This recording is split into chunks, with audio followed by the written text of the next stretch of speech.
Meta reported their full year 2023 results on February the 1st. The market seemed rather happy for a number of reasons. First, record revenue of $135 billion, up almost 16% from full year 2022. A $200 billion share buyback was announced, and probably the most exciting item was that Meta declared a dividend of 50 cents. Part of the success was that gross margins improved to nearly 81%, with cost of revenue almost unchanged from 2022. Operating profit was close to $47 billion, up 62% year over year. Net income was $39 billion, up 68%. The other part of the successful results were driven by a reduction of sales and marketing expense by $3 billion, or 14% year over year. Meta was able to generate more with less. Our 5-year income graph shows the improvement in the results. 5-year growth has been 14%, but only 4.6% since the 2021 peak. The red line indicates gross profit and how much it's improved since 2022, growing 13.5% since 2019. Operating profit increased by 14% the last 5 years, though was flat over the 3-year period. Net income increasing 16% since 2019, but slightly lower when compared to the record net income in 2021. Turning to their revenue footprint by geography, North America reported $52.9 billion. Growth has been slowing as we see 5-year and 3-year compound annual growth rates at just 6.7% and 1% in the 5 and 3-year periods respectively. Europe earned $31.2 billion, with growth slowing since 2021 to less than 3% and 5-year growth at 12%. Asia Pacific showed strong performance over both 3 and 5-year periods at 10.6% and 18.5% respectively, posting $36.2 billion in revenue. It's worth noting that China's contribution to the last 3 years in the APAC geography realized $7.6 billion in 2021 and $13.7 billion in 2023, or 80% growth and 38% of total Asia revenue. The rest of the world sees similar growth as Asia, though revenue was $14.7 billion. Let's drill down to the family of app metrics they publish. They are broken down into family daily active people, family monthly active people, Facebook daily active users, and Facebook monthly active users.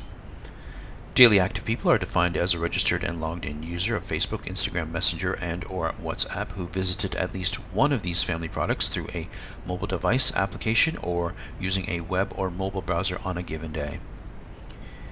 Daily active users are users registered and logged into Facebook who visited Facebook through their website or a mobile device or used their Messenger application and is also a registered Facebook user on a given day. Their family of apps, as they call it, are Facebook, Instagram, Messenger, and WhatsApp. Family daily active people has grown from 2.26 billion in 2019 to 3.19 billion in 2023. We won't go over the details of every single item, but pause the video and study it for yourself. The takeaway is that Meta's user base is growing and continues to be engaged across all its applications or websites. Let's review the financial ratios. Shares outstanding were down 73 million shares, or 2.7%. This will help boost per share data, which is fully diluted. Earnings per share were $14.87, up 73%. Nice. Sales per share were better by 19% to $51.30. Cash per share jumped an impressive 193% to $16 per share. Book value came in at $58.26, up 25%, giving the shares a PE of 31.6. All the analysts are upgrading the shares, but after the all-time high share price, Meta seems to be fully priced. PE growth is just 0.43. The leverage ratios indicate Meta has low debt, the debt ratio at 0.08 and debt to equity at 0.12. Interest coverage is 28.5 times, and the liquidity ratios don't indicate any liquidity problems either. The current ratio at 2.67, the quick at 2.5, and the cash at 1.31. They need to do something with that idle cash. The buyback and dividends make sense. Return on assets is 17% and return on equity is 25.5%, both improved with an equity multiplier of 1.5. Return on capital employed is 24% and return on capital invested is 23%. Meta is not exactly a capital-intensive business, but interesting to note nonetheless. The cash flow numbers are looking good. Operating cash flow is $71 billion, up 41%. Investing outflow went to data centers and infrastructure, reporting $24.5 billion. Financing outflows were $19.5 billion, consisting largely of share buybacks. Free cash flow to the firm was $42.8 billion, jumping 175%.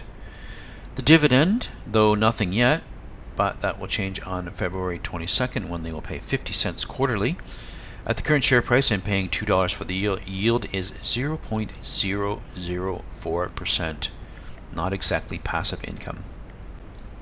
Enterprise value stands at $1.2 trillion, which is a 9 times multiple to revenue and a 28 times multiple to free cash flow. Guidance: first quarter revenue is expected to be in the range of $34.5 billion to $35.7 billion.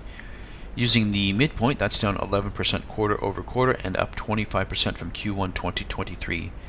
Apparently better than expected. Total expenses for full year 2024 are expected to be between 94 and 298 billion.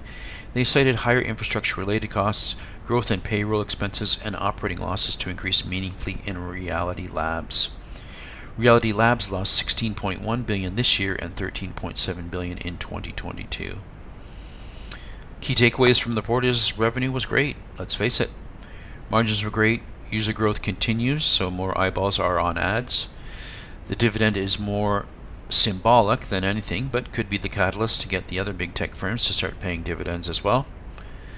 The con side, we think the PE is high relative to the market. Expenses are expected to accelerate with staff and infrastructure investment. Reality Labs has yet to provide anything meaningful, and advertising revenue is shrinking on that platform. Meta is subject to its advertisers, a significant risk to its overall performance. We rate Meta neutral. Yes, all the analysts are upgrading. Meta is firing on all cylinders, but are you willing to buy at these prices? The risk to reward is too high in our opinion. The dividend announcement and the hype around AI we think have overvalued Meta in the short term. We have no exposure to this company. Like and subscribe.